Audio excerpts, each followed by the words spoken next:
Hello everyone, सभी को नमस्कार। तो आज है 8 अक्टूबर। तो आज हम लोग देखने जा रहे हैं एसएससी एमटेस एग्जाम 2024 8 अक्टूबर first shift top 25 GKGS question. तो आपका पहला प्रश्न क्या है? आपका पहला प्रश्न है कंचनजंगा पर्वत की हाइट कितनी है? तो जो आपका कंचनजंगा पर्वत है इसकी हाइट है 8,586 मीटर। अगर फुट में बताया जाए तो आपकी कितना हो जाएगा? आपका हो जाएगा 28,169 फुट। यह दुनिया का तीसरा सबसे ऊंचा पर्वत है। यह हिमालय की कंचनजंगा हिमालय में स्थित है। और अगर पूछा जाए भारत का सबसे बड़ा पर्वत जिसका जो संपूर्ण क्षेत्र है वो भारत में स्थित है तो वो कौन सा है? कंचनजंगा होगा, केटू नहीं होगा। इस बात को आपको याद रखना है। ठीक है, अगर केटू पूछा जाए तो इसकी आपकी हाइट कितनी है? 8,611 है। अगर पूछा जाए आपकी जो माउंट एवरेस्ट है इसकी आपकी हाइट कितनी है? तो 8,848 है। कितनी है? 8,848। नेक्स्ट आपका अगला क्वेश्चन क्या है? स्वच्छ भारत मिशन किस स्वतंत्रता सेनानी के जन्म दिवस पर शुरू हुआ था? तो हुआ था आपके महात्मा गांधी के जन्म दिवस पे। स्वच्छ भारत मिशन की शुरुआत 2 अक्टूबर 2014 को हुई थी। महात्मा गांधी की 155वीं जयंती पर स्वच्छ भारत मिशन शुरू किया गया था। ठीक है, नेक्स्ट आपका अगला क्वेश्चन क्या है? आपका अगला क्वेश्चन है किस अनुच्छेद के तहत राष्ट्रपति लोकसभा के हर आम चुनाव के बाद संसद के दोनों सदनों में अभिभाषण देते हैं? तो इसका आर्टिकल कौन सा है? आपका 87। कुछ और महत्वपूर्ण आर्टिकल देख लेते हैं। जैसे आपका हो गया अनुच्छेद, आपका हो गया कौन सा? 79। इसमें क्या लोकसभा संसद का निचला सदन होगा। 80 में आपका क्या है? 80 में आपका क्या है? राज्यसभा। 81 में क्या है? आपका लोकसभा के बारे में बताया गया है। ठीक है, नेक्स्ट आपका आगे क्या दिया है? आपका दिया जैसे अनुच्छेद 93, इसमें क्या है? लोकसभा में एक अध्यक्ष होगा और एक उपाध्यक्ष होगा, इसके बारे में बताया गया है। ठीक है, तो इन आपको आर्टिकल को याद रखना है। नेक्स्ट है आपका जो तमस पुस्तक है, जो एक उपन्यास है, ये किसके द्वारा लिखा गया है? तो ये लिखा गया है भीष्म साहनी के द्वारा। इनकी एक आत्मकथा जो ऑटोबायोग्राफी, उसका भी आपको नाम याद रखना है। क्या नाम है? आज की अतीत। नेक्स्ट आपका क्वेश्चन है डीएनए किस प्रकार की कोशिकाओं में पाया जाता है?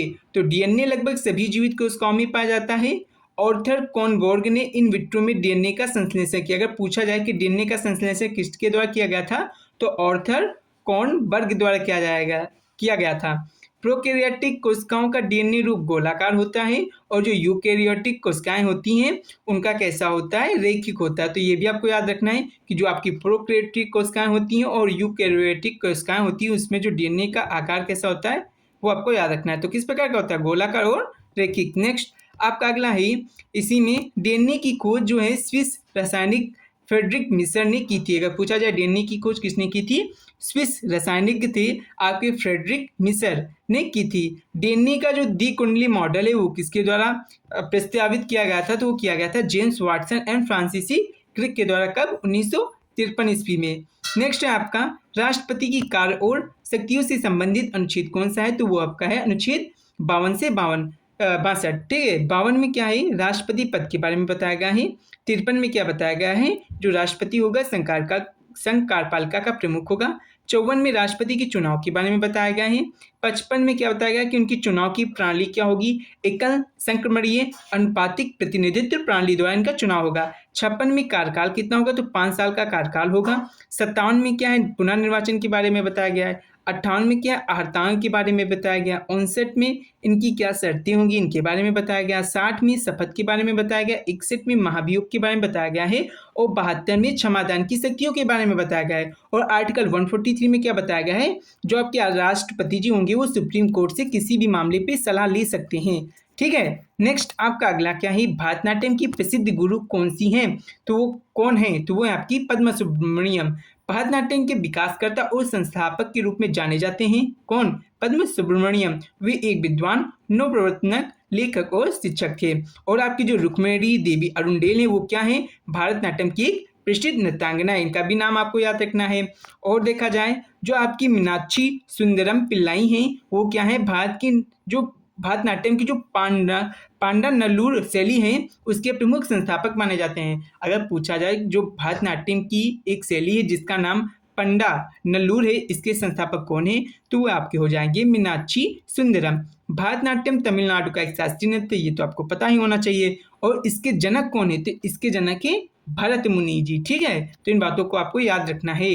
नेक्स्ट आपका अगला क्या है, 1 घंटा 1 दिन 1 मिनट नामक योजना किसके द्वारा शुरू की गई। ठीक है, तो आपकी 1 तारीख 1 दिन 1 मिनट वो अलग है और ये 1 घंटा 1 दिन 1 मिनट नामक योजना अलग है। तो ये किसके बर्थडे पे शुरू हुई थी, ये हुई थी आपके जो मिसाइल मैन के नाम से जाने जाने वाले आपके डॉक्टर एपीजे अब्दुल कलाम के बर्थडे पे शुरू हुई थी। कब शुरू हुई थी, 15 अक्टूबर को शुरू हुई थी।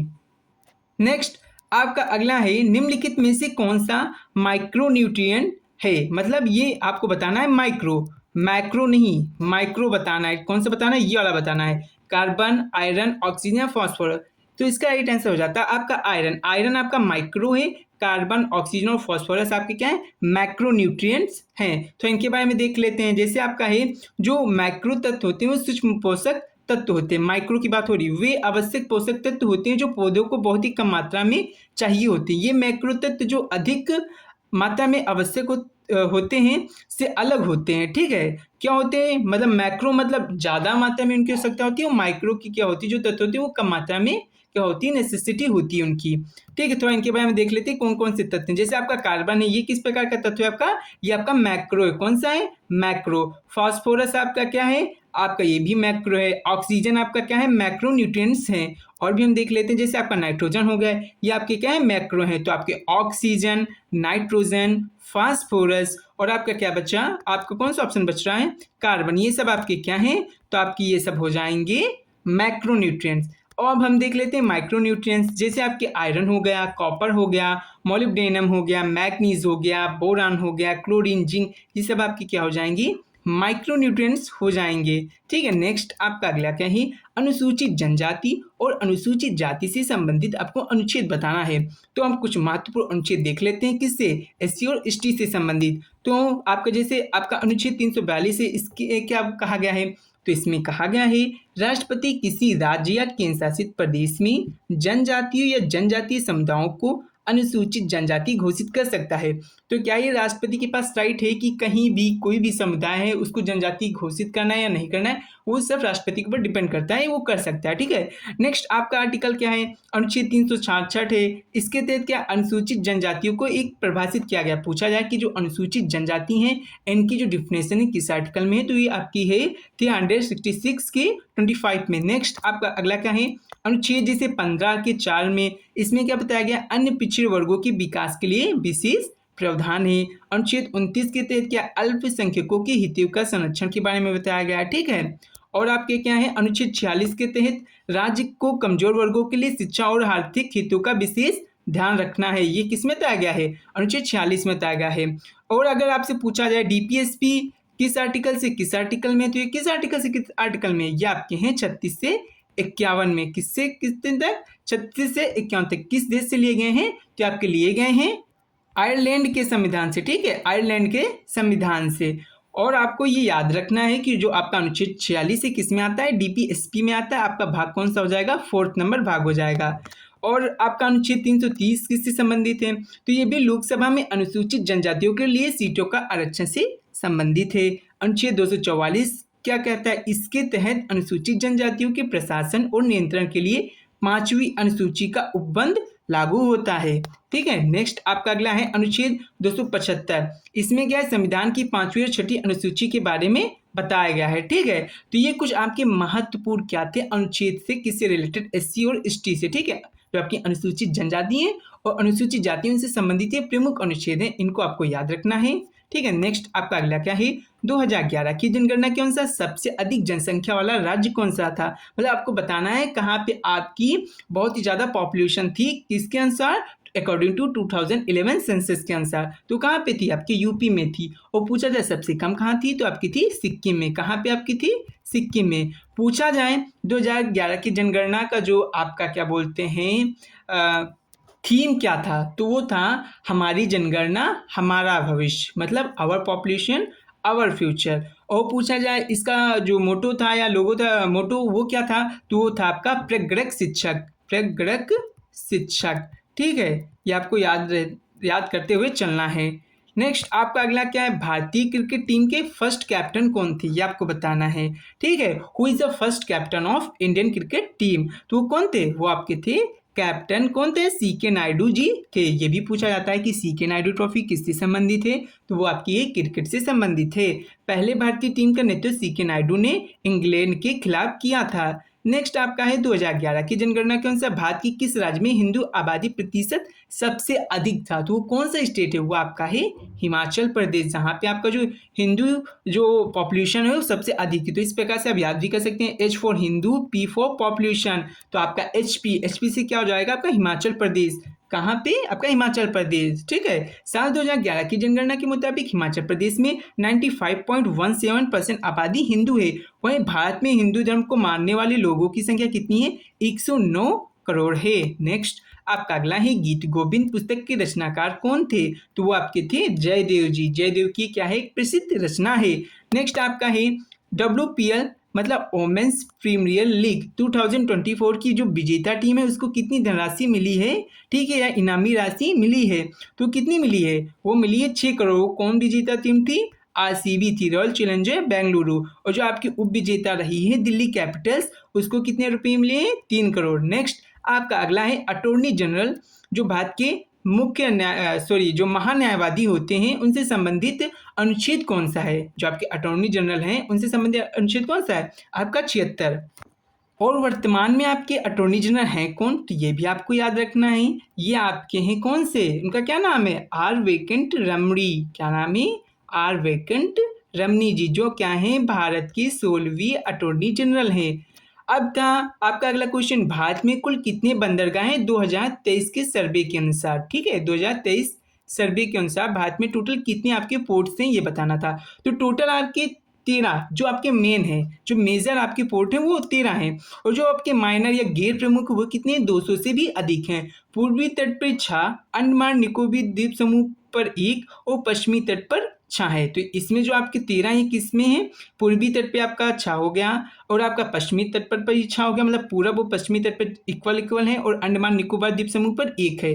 उत्तर अगर आपसे पूछा जाए कि जो जवाहरलाल नेहरू बंदरगाह है वो भारत का सबसे बड़ा कंटेनर बंदरगाह है, अगर आपसे पूछ लिया जाए भारत का सबसे बड़ा कंटेनर बंदरगाह कौन सा है, तो आपका है जवाहरलाल नेहरू। नेक्स्ट आपका अगला है, आईपीएस ट्रेनिंग एकेडमी की स्थापना कब की गई थी? कौन सी आपकी?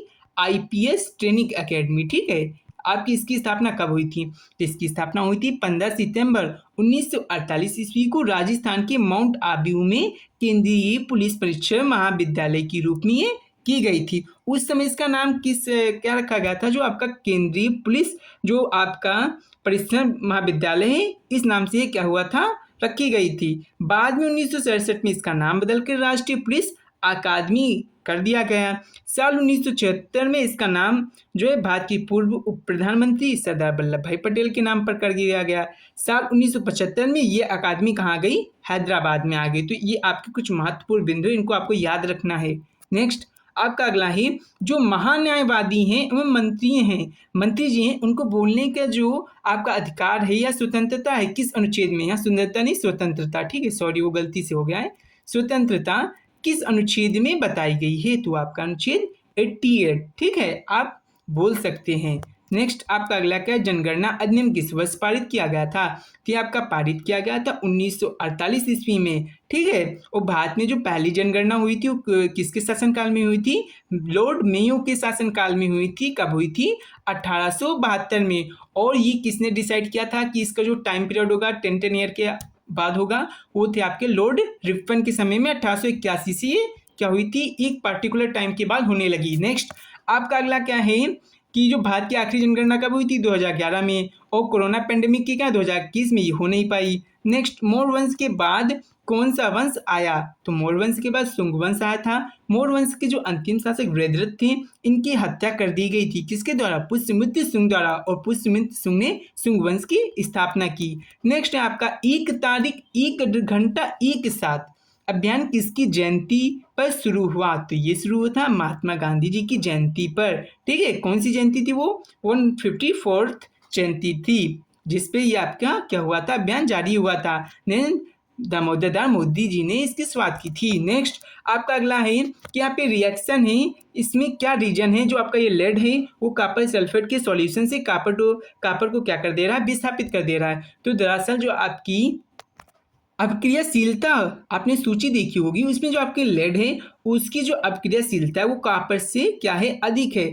इसकी वजह से जो लेड है वो कॉपर सल्फेट के सॉल्यूशन से सल्फेट को कॉपर को क्या कर रहा है, विस्थापित कर रहा है और लेड सल्फेट बना ले रहा है। ठीक है, तो ये आपके थे रिएक्शन।